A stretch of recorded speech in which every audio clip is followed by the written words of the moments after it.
He did a lovely little display for us in the mini arena earlier on today. You notice I'm wearing chest waders, yes madam, it is flipping hot in here, and when you see the big thick jacket I'm going to be wearing in a minute, topped off with a balaclava helmet for the next 20 minutes, you'll realise I'm completely mental. But in the winter time you need to be dressed up, well, literally for the cold. I was out and the temperature last year went down to minus 14.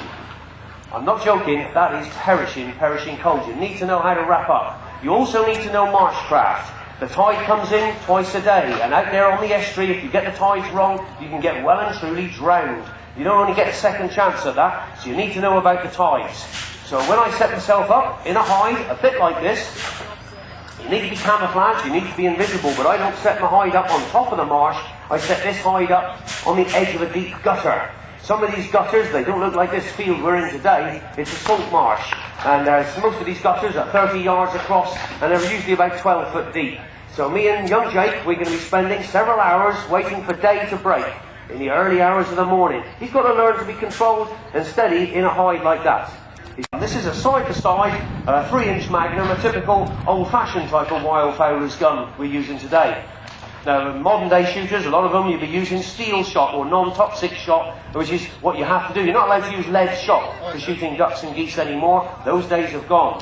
So we've got to use a different type of alternatives to lead. Steel is the cheapest. Do not fire steel through your grandpappy's old side-to-side. It would literally be nowhere near strong enough to take the high-pressure cartridges.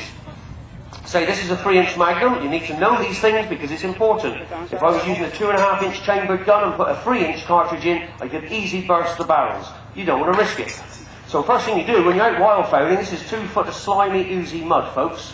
It is a pretty evil environment. Most of you have never even been close to these places, but it's a vast haunt of wildfowl. Thousands of ducks, geese and wading birds. They live off the organisms in the mud.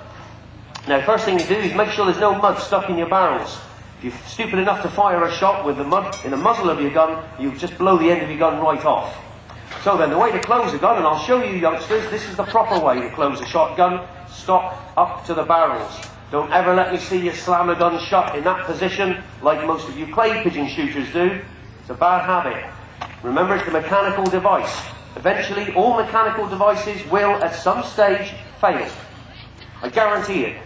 You older generation, what's happened to the first motor car you ever bought? I bet you haven't got it anymore, have you? No, because it broke. Same things with a gun, unless it's serviced regularly by a proper gunsmith, it will fail, and you do not want it failing in that position there. So that's a lesson of gun safety there. The golden rule with handling guns is you do not point guns towards other people. I learned all this when I was 11 years old, in actual fact. Okay, enough of all this, let's check the barrels. We've got the cartridge, this is a blank cartridge. We're going to fire a shot just for the benefit of young Jake.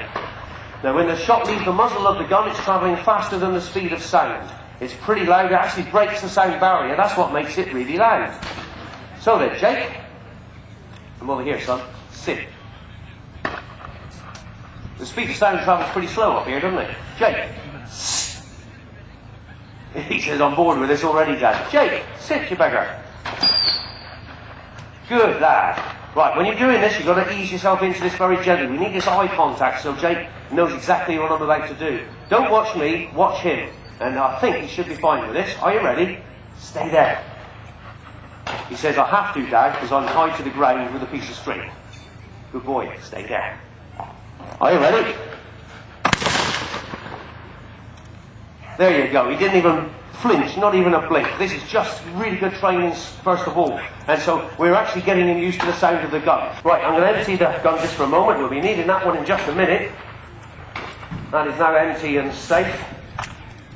As I say, I've walked a long way carrying all this clobber. I've got a rucksack. It weighs in at 60 pounds in weight. That's all the stuff I'm going to need. Salt water on these estuaries. You've got to even carry water for your dog. We've got your binoculars, cartridges, all this sort of stuff adds up a lot of weight. So then, we got the decoys, and this is the most important thing, because without the decoys, you're just a pot hunter looking for luck. Well, there's a lot of things you can do to increase your chances. And if you learn to use and set the decoys up properly, and give the right calls at the right time, you can actually turn these birds that are passing and bring them straight to you. It is an amazing skill to learn. So the Canada goose, you need to learn that language, you need to learn the pinkfoot calls, and indeed the mallard calls, and the widgeon and all that stuff, and we'll show you that in just a minute. Now, because it really is a freezing cold day today, you need to be wrapped up. Now, I've got one of these all-American jackets, actually. These are absolutely brilliant. It's Rivers West stuff. Apparently it's a new breed of clothing coming in, and they are absolutely brilliant, I kid you not, for cold weather. Today, I think I'm going to melt. Now, because it's a freezing cold day and you are going to spend many hours out here in sub-zero temperatures, you do lose a lot of heat from your head. So you've got to have a balaclava helmet as well to top that off there. Okay, so now we're pretty well ready, and I'm going to spend the next 15 minutes prancing around the ring like this. It's true, it's going to be hot, Jake, isn't it? Now, Jake, what we're going to do is we're going to see if we can simulate a shot at the duck, or a shot at the geese, for example. And you have to imagine, if I drop my bird in the water, which is the main channel, the tide's filling fast now, the estuary is filling right up.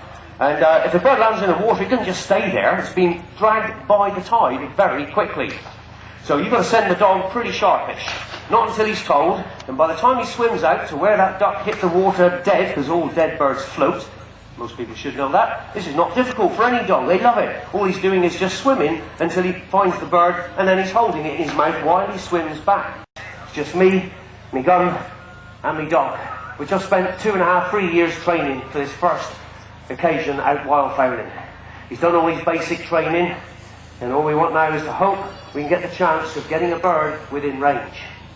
Good boy, stay there. So there's no point in loading the gun unless it's light enough to see, and I'm talking about that point of daybreak, that point where, not talking about the sunlight, I'm talking about when it's just started to get light.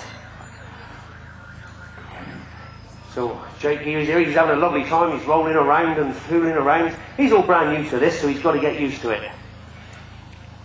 Listen now, you can hear the tide creeping up, it's swirling and gurgling, and all the bubbles, you can hear that as the gutters start to fill. And out there you can hear the widgeon calling.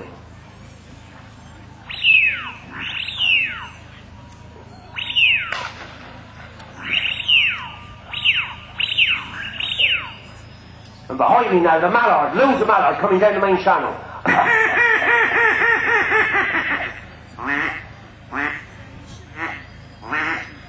No, they're just too far out of range. Remember, the range of the gun is 35 yards. That's much closer than from the width of this ring. You've got to get them about half the distance of this ring. That's the proper range for a shotgun. More mallards now. You can hear the birds flying high overhead against the stars. And all the time the tide inches up. Very soon the sun comes up in the east. If I was in Scotland, you'd be having the pinkfoot geese coming over the mountains. I love that sound. I can hear that a full mile away. It's the most musical, magical sound. They come all the way from Iceland for a bit of wildfowling, and the least you can do is to drive up to Scotland to see if you can shoot one or two.